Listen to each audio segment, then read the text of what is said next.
Assalamualaikum warahmatullahi wabarakatuh. Perkenalkan, saya Latifah Rahab dengan NIM 1201142492. Di sini saya sedang melaksanakan tugas dan mata kuliah pengantar manajemen. Saya dari kelas Status IPS 2A.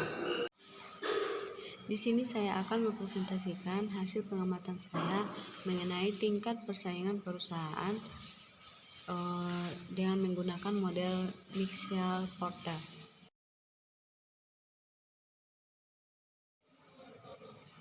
Baiklah, perusahaan yang saya amati adalah perusahaan konter HP, yaitu Rifsel Panti Sumatera Barat.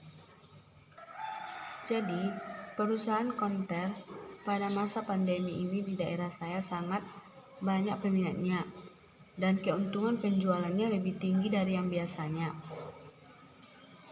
Hal ini terjadi karena para pelajar atau mahasiswa-mahasiswi membutuhkan HP Android atau handphone Android, kuota, paket untuk melaksanakan proses pembelajaran.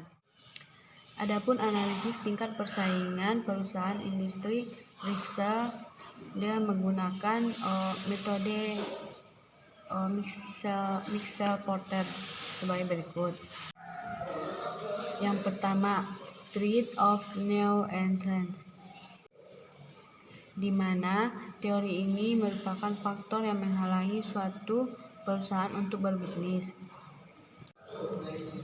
Pada bisnis Rifsel pada masa pandemi saat ini, adanya kebijakan untuk membatasi perusahaan untuk berbisnis, yaitu kebijakan PSBB. Karena dengan adanya kebijakan tersebut, maka akan ada keterbatasan pemasokan barang dari pusat dan akan menghambat perusahaan tersebut untuk berkembang.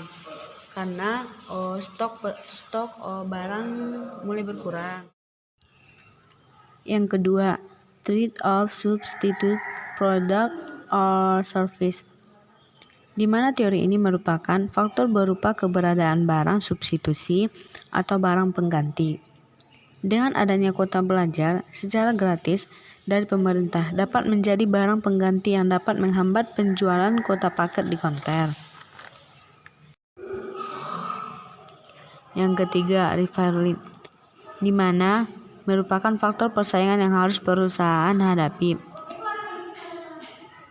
Toko-toko kecil atau warung seperti warung sembako mulai menjual voucher dengan harga lebih mahal. Meskipun harganya mahal, tetapi orang tetap membeli di toko tersebut karena letak konter di sini lebih jauh dibanding warung tersebut.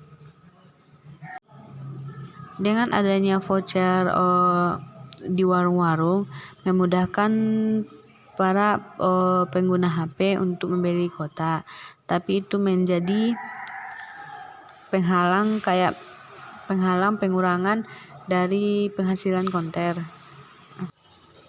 Yang keempat, bargaining power of buyer.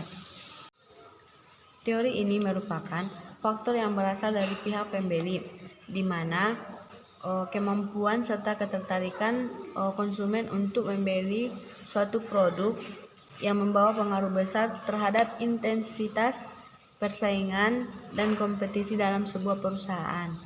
Rifsel Panti menghadapi tawar-menawar pembeli yang dilakukan dengan cara penawaran yang menarik atau dengan sistem ganda yang lebih murah, karena konsumen seolah-olah dipaksa untuk membeli sebuah produk tersebut. Selain itu, Rifsel juga melakukan sistem bonus ganda, yaitu pada saat proses transaksi pembelian memberikan hadiah yang tidak terlalu mahal.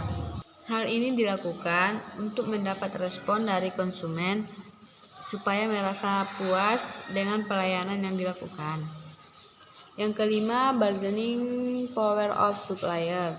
Teori ini merupakan faktor yang berasal dari daya tawar yang dimiliki pemasok bahan baku bagi perusahaan. Kehadiran konter Rifsel menjawab kebutuhan masyarakat akan produk yang dibutuhkan dan berkualitas. Selain itu, Rifsel Panti juga menyediakan produk yang tentunya semua itu dapat diperoleh dengan harga terjangkau. Mengenai kerjasama dengan supplier, terbuka kesempatan bagi supplier menjadi pemasok di Rifsel Panti, terutama produk handphone dan aksesoris handphone dan lainnya. Selama ini, Rifsal bekerja sama dengan PT Vivo Mobile Indonesia Padang, dealer resmi Xiaomi, dan Sultan Nagari Swalayan aksesoris handphone. Dari hasil pengamatan diperoleh data sebagai berikut. Jumlah pemasok relatif banyak. Yang kedua, ketersediaan bahan baku langka. Dari semua itu dapat disimpulkan bahwa kekuatan dari pemasok dikatakan bersifat dominan atau kuat. Sekian presentasi dari saya. Salah dan janggalnya saya mohon maaf. Wabillahi taufiq wal hidayah. Assalamualaikum warahmatullahi wabarakatuh.